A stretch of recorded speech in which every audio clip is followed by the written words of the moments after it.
Thank you all for coming. So this is my last lecture, and what I want to show is, and we'll introduce a little bit what Mazzucato is going to talk about, is an application of some of the things that were discussed in previous days to enhance dissipation. So let me spend a little bit of time to explain exactly what I mean.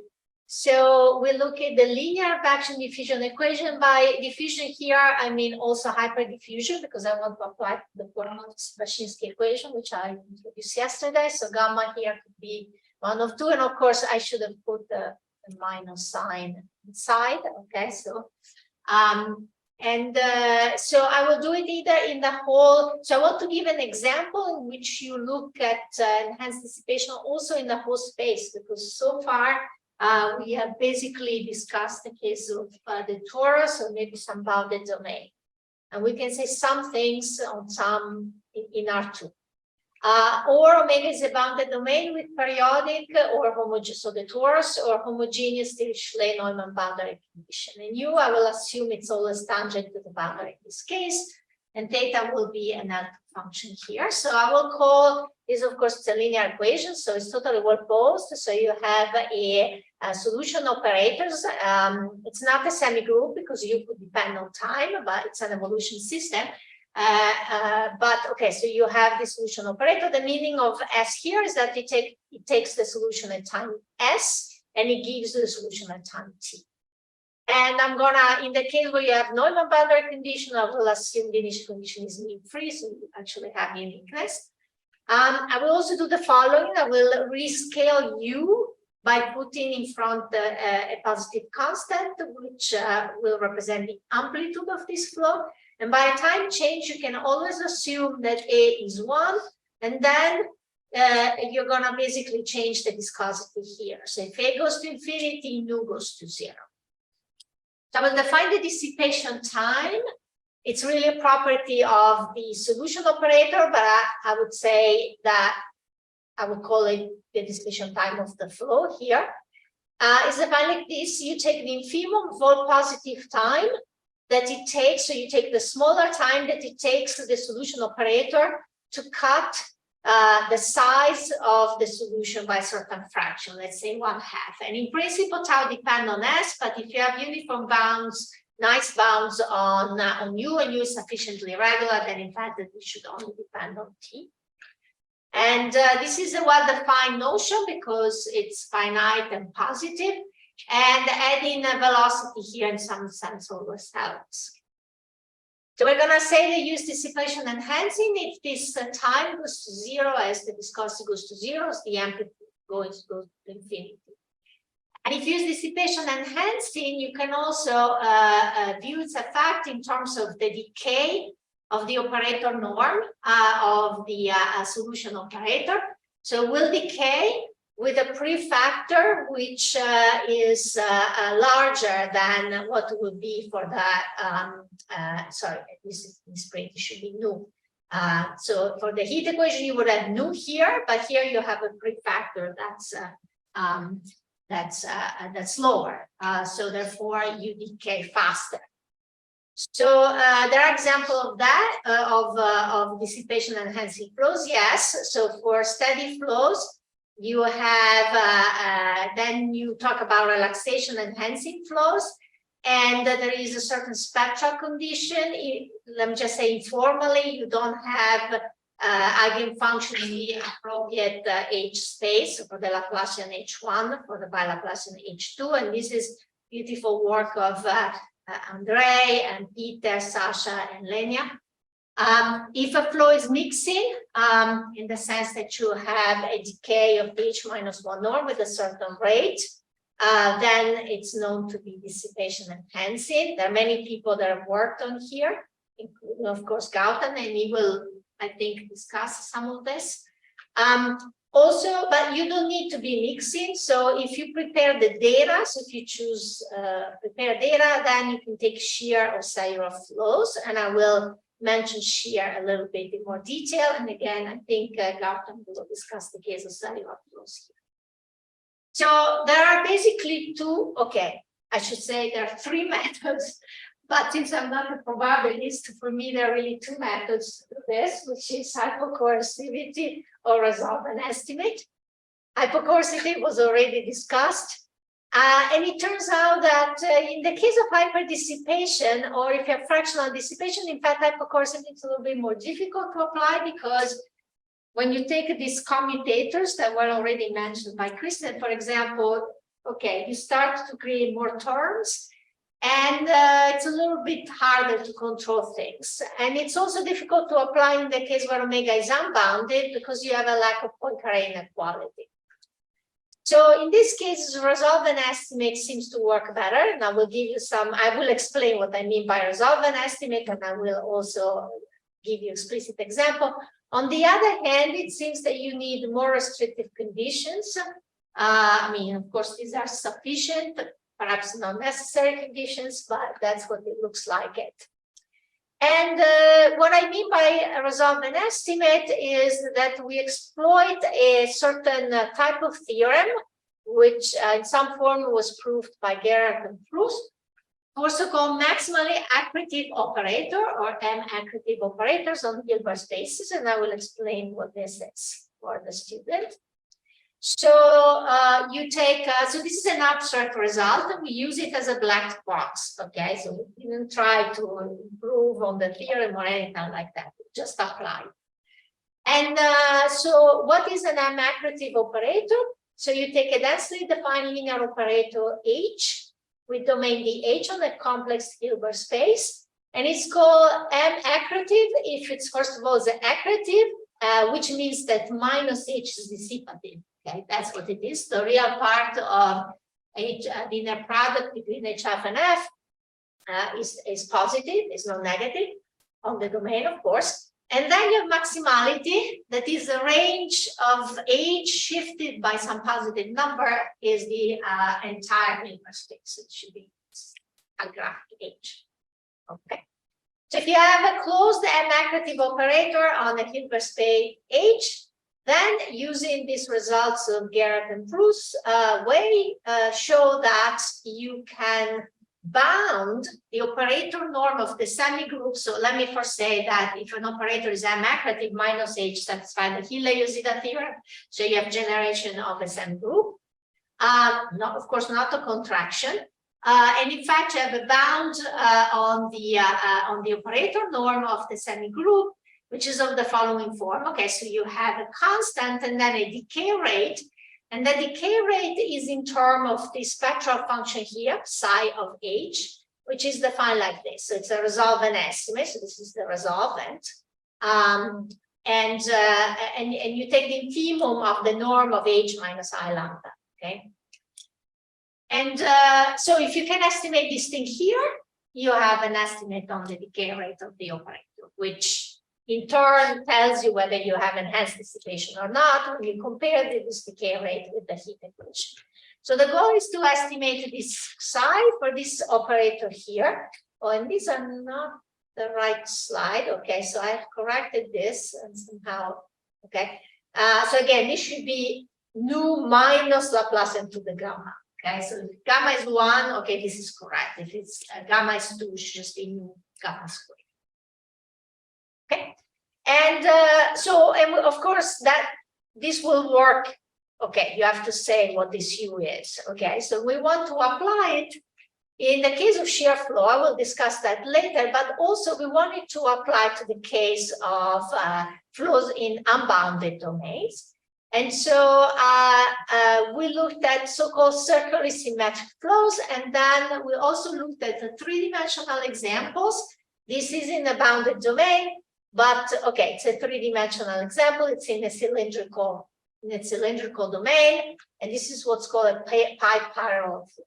So these flows are generalization in some sense of in a radial setting of Penn in some sense, radial. Okay, so let me say what these are defined. So in the 2D case, omega is the entire R2. And U is a steady circular symmetric flow. So it looks like this. The stream function are circles. So the velocity is always tangent to concentric circle to the origin. So it's proportional to E theta. And it has a amplitude which only depends on the radial direction. And we have to assume that U, this was already studied by Michele and some of his collaborators. You have to assume that U blows up at infinity. So the velocity has to go to infinity, and this in some sense makes sense because you want to reach infinity. You know, you have to reach infinity, so the velocity should blow up, but unfortunately, it has to blow up rather fast. So in other words, it has to blow up at least linearly, in fact, super linearly. So R times something that will also blow up. I will say what some of the use that we can take here. And then in the 3D case, we're going to do it in a cylinder, in a periodized cylinder. And we will take what's called a steady pi parallel flow. So it's a circular symmetric flow in the, you know, in the cross section, and then it has a component along the axis. Okay, so you think of this that this is like a Poisson flow, although it doesn't have to vanish at the boundary of the domain. Okay, so we want to apply the resultant estimate. So we need to make the assumption on U. So U is this amplitude, but remember that there is an R in front. Okay, so so you're already growing linearly in R, and then U is additional growth. So the assumption is as follows, and so we look at assumptions that are motivated actually by work of Thierry Gallet and Michele for Taylor dispersion. So the condition is not very intuitive, but essentially tells you, controls what happens if you have critical points. So it says the following. So in the first case, which is the 2D radial case, this is the condition. There exist integers m and capital N and constant, such that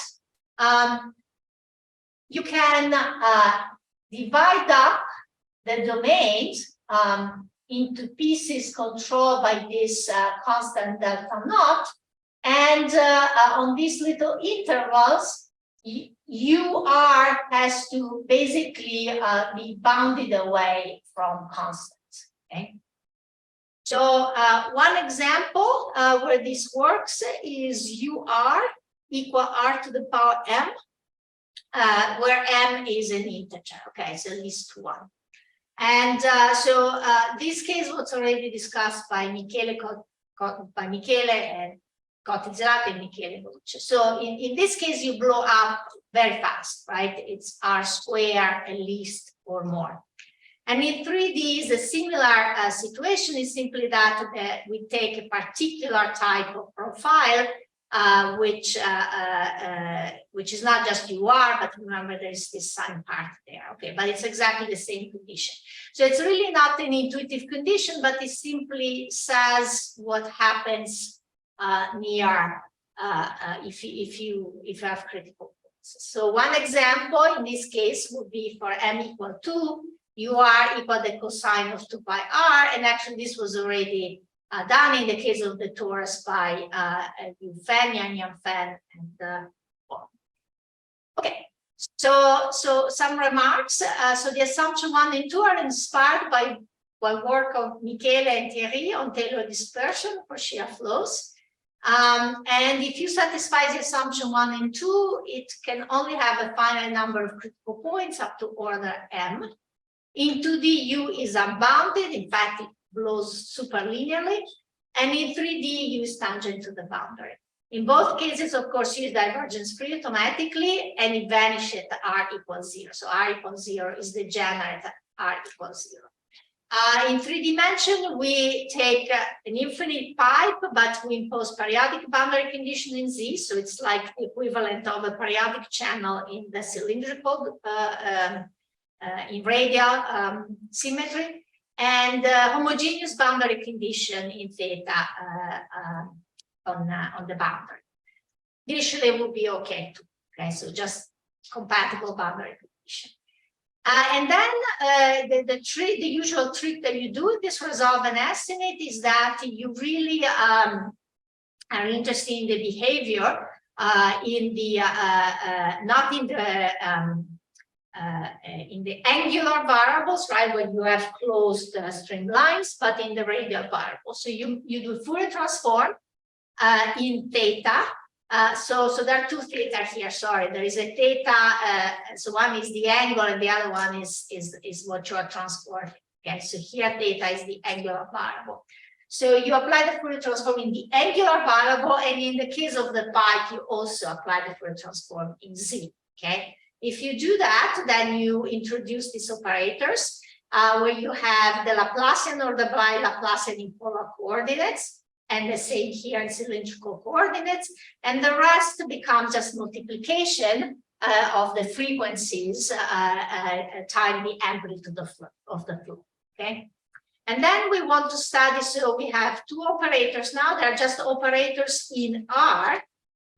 Which depends on the parameter k, on the frequencies. We're going to call them h nu k. So here k is just an integer. Here is a vector in z2.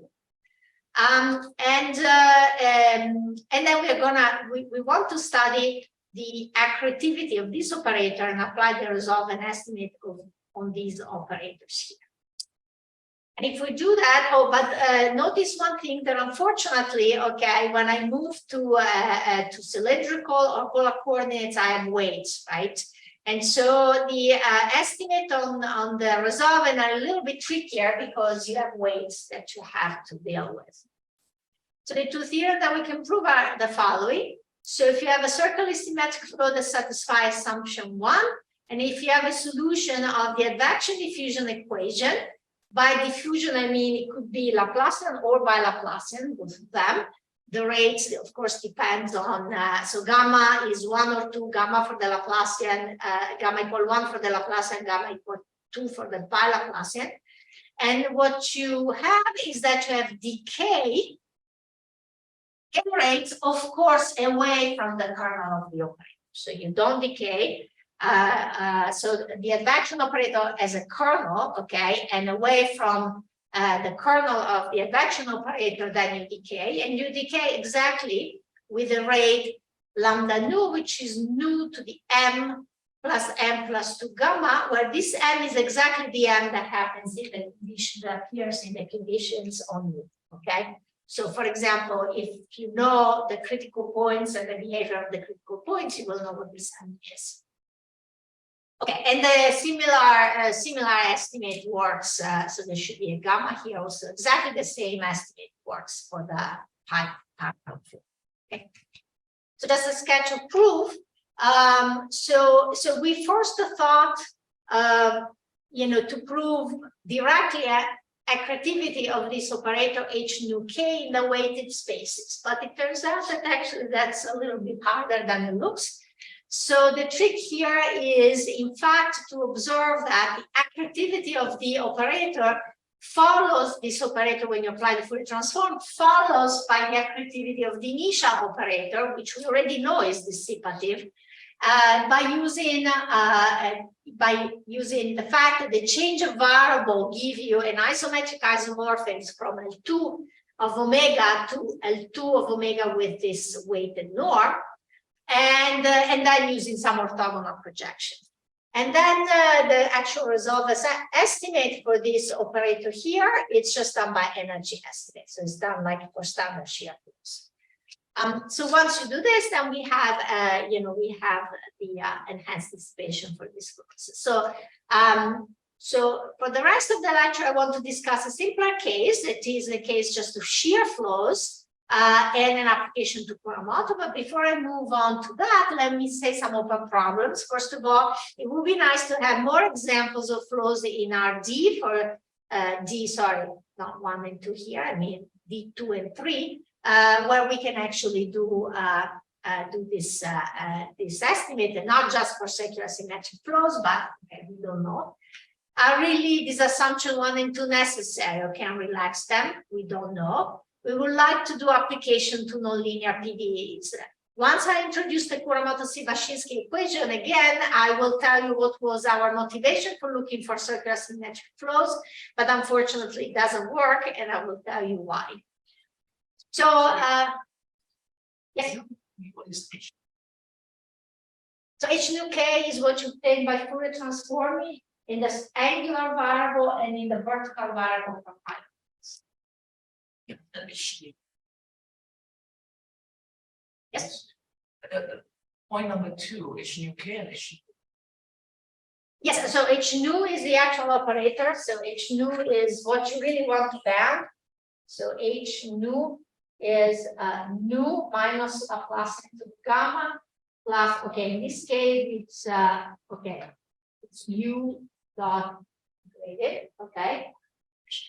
H nu K, okay, is what you obtain by taking Fourier transform. So, okay, let me write it for a shear flow because it's a little easier. So, if you were to take just a standard shear flow, just flat, okay, it would be exactly nu K to the 2 gamma, okay. Sorry, not this. It would be nu dy minus dy to the 2 gamma plus nu K square, and then here you're going to have plus I K y. Okay, so this is what it would be for shear flow, okay? But here this is more complicated because, okay, well, in the case of a circular symmetric, this could just be plus I K R R U R. Okay, that's what it would be, okay? And in the pipe flow, it's complicated because you have. So it's kind of a trick. You Fourier transform in the direction where you know you don't expect to have decay. Okay?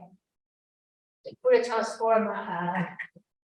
So you just the original H nu. Well, if you control this, if you have dissipation for this, you have dissipation for this because you know the relationship is just a projection. It's just Planck-Scherrer projection, right? So if you have estimate for this, okay, you have estimate for each K, you have estimate for this, okay? And this one, it's easier to apply to estimate the resultant. But that's the usual trick that you do for shear flows also. Just, you know, it's a more explicit estimate for this to estimate the result, and that's for the original one. Okay, so I want to do an application in the case of a shear flow. So a simpler situation. So you can think, by the way, you can think as Christian already mentioned, you can think of a circular symmetric flow as a shear flow in the radial direction. Okay, but here we just take a steady horizontal shear flow, and so first of all, you have exactly the same result I proved before. So in other words, you do have a similar assumption on the shear flow that I wrote for the other two.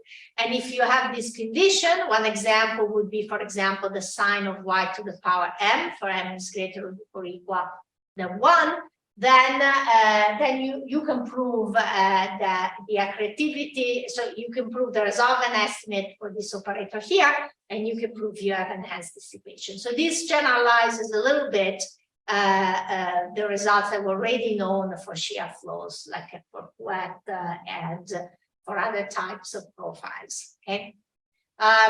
So under these conditions, you have a decay estimate of the semi-group in the operator norm, which is given exactly like this. So you have a constant, okay, and then you have a decay with the rate which is exactly given by this. This is in the case of the bi-Laplacian. In the case of the Laplacian, you have 2 here, okay? So you have enhanced dissipation. And the proof is exactly, it's an easier case of the proof for circular symmetric flows. It's the same idea. We use, we estimated the operator, which is obtained by projecting onto the K Fourier mode, and then from there we derive an estimate for the entire semi-group. Okay, so let me say that again, exactly as in the case of the disk or the pipe, we also treat the case of a channel with periodic boundary condition in Y, and the Dirichlet-Neumann boundary condition in the vertical direction on the solution of the advection diffusion equation. And again, your Yan and collaborator consider in 3D the case of certain parallel flows in the torus. But here I want just to treat the two-dimensional case, so 2D torus with a shear. So why do we want to do that? Because we want to study the Koromoto-Sivashinsky equation. I introduced it yesterday, so I just put here the slide as a summary. So we're going to look at the scalar form. Remember, this is a hyperdissipative equation with a conservation law nonlinearity, but it has a Laplacian with the wrong sign. And as I mentioned yesterday, 1D you have global existence, in 2D basically nothing. Or very little, because you have growing modes if the size of the torus is above 2 pi, if the period is larger or equal than 2 pi. You have no maximum principal and no energy estimate.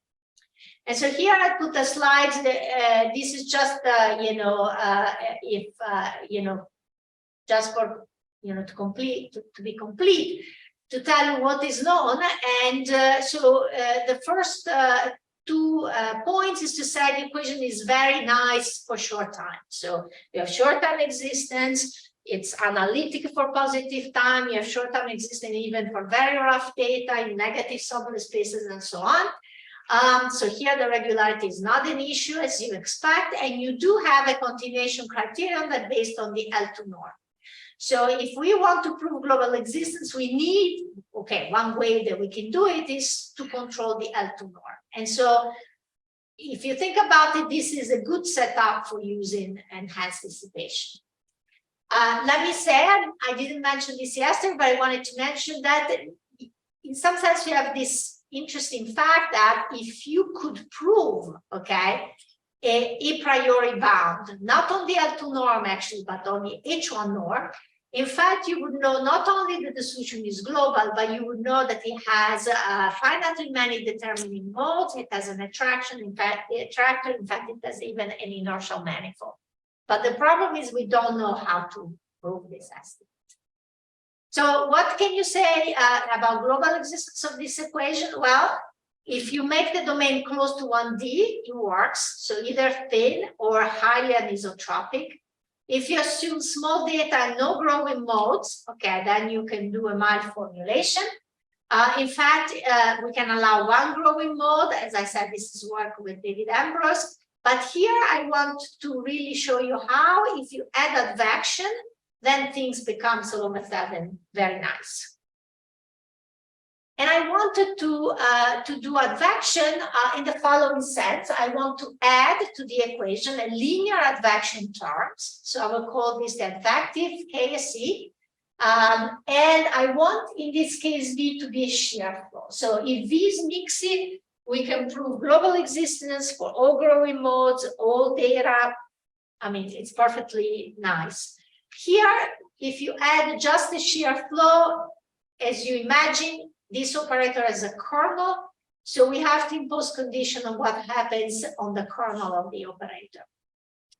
So, so the condition that we have to impose is that we have no growing modes in the direction orthogonal to the shear. So in other words, in this case, it's a horizontal shear. So in the vertical direction, the size of the box has to be less than 2 pi. So we have no growing modes. And then the way, but other than that, we can prove a global existence for arbitrarily large initial data, and we can have as many growing modes as you want in the direction of the shear. So the idea is the usual one that was already mentioned by Sining, is that you try to separate, of course, they are coupled, but in some sense you separate the evolution of the equation on the kernel of the advection operator and on the remainder. So I'm going to call G with brackets the projection onto the kernel, and G diff will be the remainder part.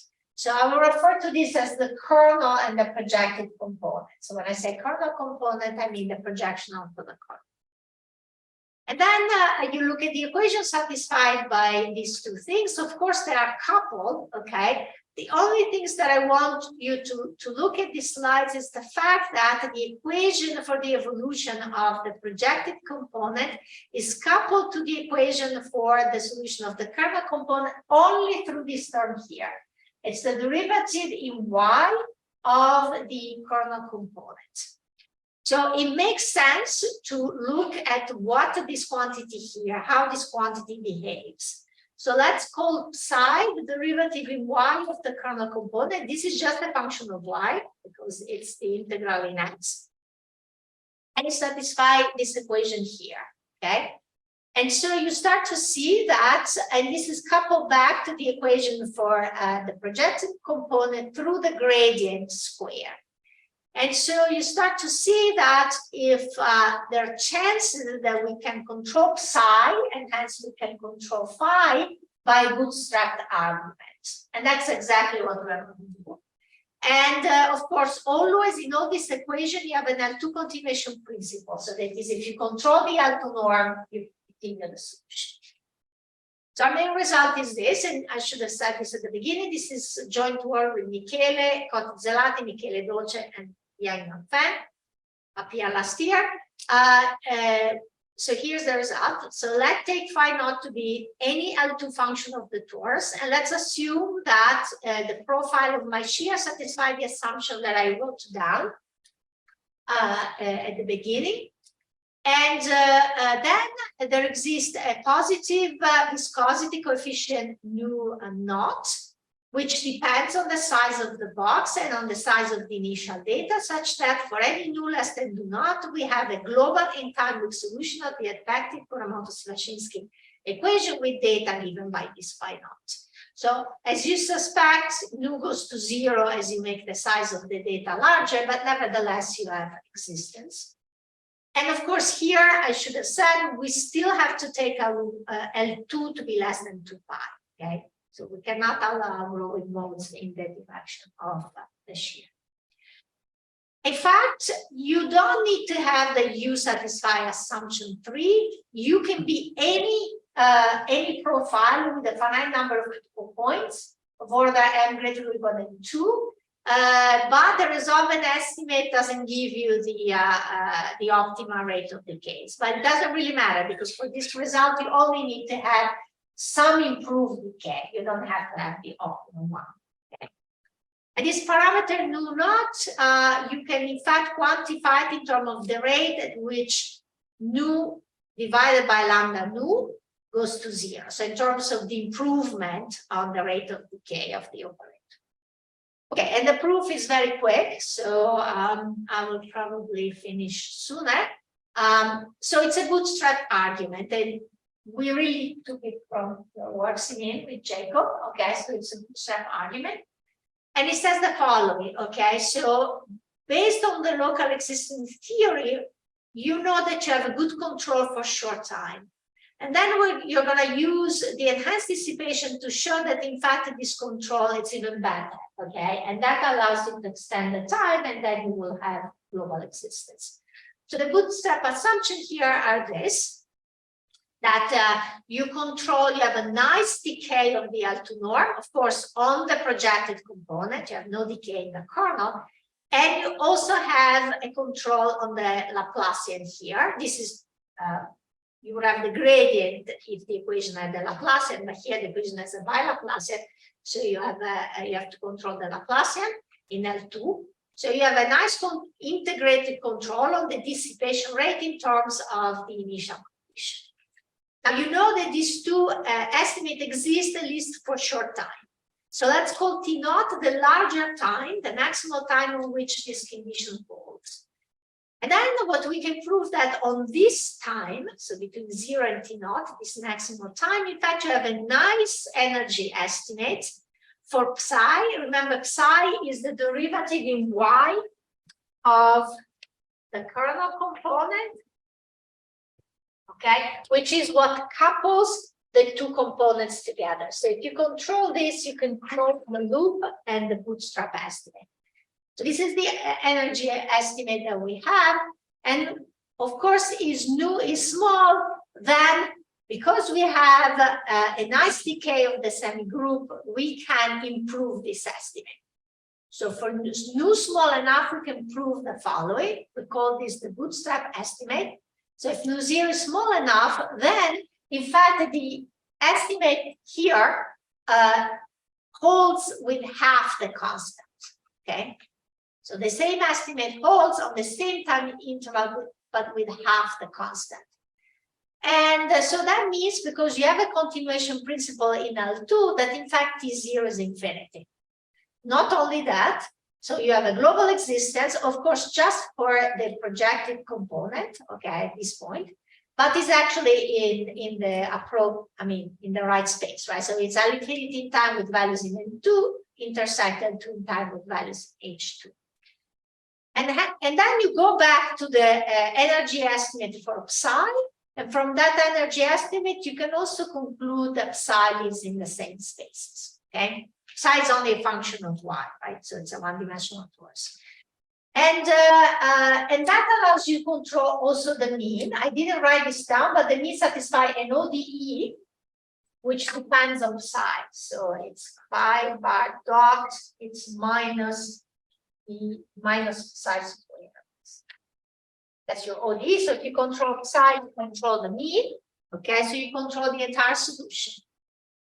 And so then you conclude, well, first of all, you already know, again, this is another misprint that didn't get corrected. So there should be a square here. So the Laplacian is already under control because of the regularity of the two components. And then you conclude simply by using Poincare and triangle inequality. So in the end, you have a global existence, you know, the entire solution exists and it's in the right space. And okay, so this is the end of what I wanted to say, since this is my last lecture. Thank you very much for that.